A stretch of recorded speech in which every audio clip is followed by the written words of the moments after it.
Since early December of 2024, when House of Davinci came out, I've been hearing nothing but good things about the VR port of this flat screen puzzle game. And now it's finally made its way over to PSVR2, which is happening tomorrow on May 1st. But today we're going to be talking about it because I've had hands on with it for a little while, and I have many thoughts about this VR puzzler, and pretty much all of them are very positive. This is a great PSVR2 port all around, and for you puzzle fans, you're going to feel right at home here. Before we get into it, only 25% you are subscribed, so please feel free to do so, and thank you to our patrons and members for keeping the channel going day after day and week after week.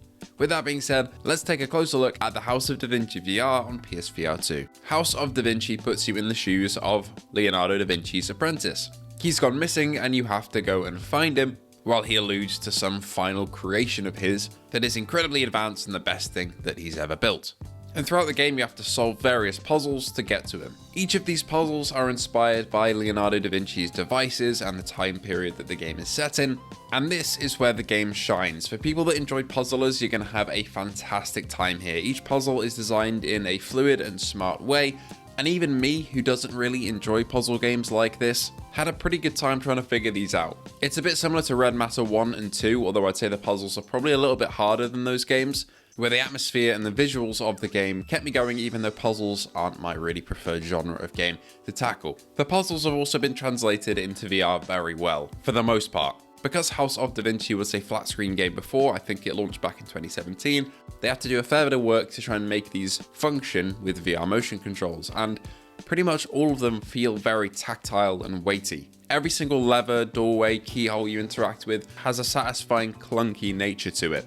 And if this game had poorer sound design than it has, then the puzzles wouldn't feel nearly as satisfying. But luckily the sound design is fantastic and everything feels cohesive and polished. However, some of the puzzles can be a little bit fiddly with the motion controls, especially when you're trying to line up certain things. I found that I kind of overshot a couple of times, just because of course you're not really running into any resistance with your hand because it's VR. There's no object really in front of you there, but the haptics do a pretty good job allowing you to feel out the different puzzles and give you enough feedback so that the puzzles do feel tactile, even at their lowest. But for the most part, everything involving levers or keys or handles and not rotating items that you need to spin feel fantastic here. Everything's so clicky and like tactile, I love it. Everything just kind of, it's all very well done. Like, look at that. Did they really need to do all that? I mean, yes they did, otherwise the game wouldn't feel as good, but you get what I mean, right? But overall, throughout the entire game, the puzzles are difficult but satisfying. The overall runtime for me was close to about 3 hours. Honestly, I am not very good at puzzle games, so I was scratching my head at a lot of these, but I have seen the time to beat online ranges between an hour and a half to say about 3 hours or so, depending on your proficiency with games like this. As for accessibility options, the game really doesn't have too much, and that's for a couple of reasons. The game doesn't really need blinders because there's only teleport movement, but it's not free teleport movement. You're teleporting between set places, which at first I was a little disappointed by, but as the game progresses you realize that all of the points you teleport to are only where the puzzles are, so it is a way of streamlining you to know exactly where to go to solve puzzles and get items as the game progresses. There is smooth and snap turn. I opted for smooth, but to be honest, snap is maybe a little bit better here. The game runs reprojected at 60 reprojected to 120 Hz, and I felt that I could really notice it in the smooth turning, more than other games for some reason. The game also does offer a hint system, leading you to where you should be doing the puzzles, or giving you hints as to how to solve the puzzles. You also have access to a couple of gadgets as you go along.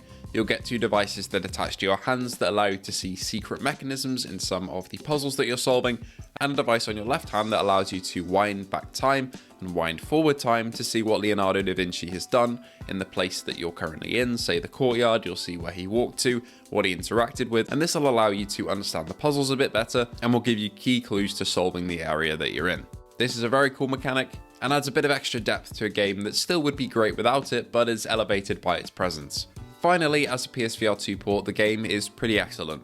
My only gripe with it is that it's reprojected from 60 to 120 Hz instead of being native. I feel like a game like this, where you're solving puzzles and you're at a slower pace, wouldn't benefit from a native refresh rate as much as a game like Resist, for example, where you're swinging around a city, but it still would have been nice to have, because the reprojection, to me at least, is fairly noticeable here.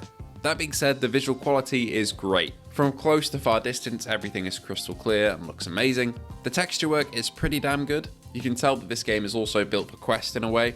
but the lighting especially here looks leaps and bounds better than standalone hardware, and especially at the start of the game there are a couple of vistas that are truly breathtaking. As for haptics, there's rumble in the controllers, especially when you're doing those sliding puzzles. This does age you here, but I would have loved to see use of other haptics in other areas. For example, it's a bit of a rare thing, but there are a couple of moments where head haptics could have been used, like at the start when an explosion goes off and debris is landing all around you.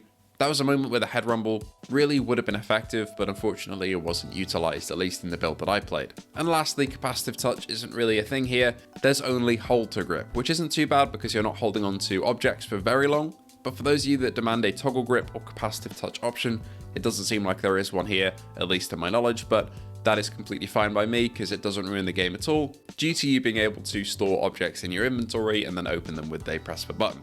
Overall, House of Davinci VR is pretty damn great. I really enjoyed my time with it. It's a good PSVR2 port. I've run into no bugs throughout my playthrough, and it seems like puzzle games like this turn out to be some of the most polished games on the platform, and House of Davinci keeps up that trend. If you are a puzzle fan enjoyer, I would say you're probably going to have a good time with this one, and definitely consider it. Thank you so much for watching, and I hope to see you all in the next one.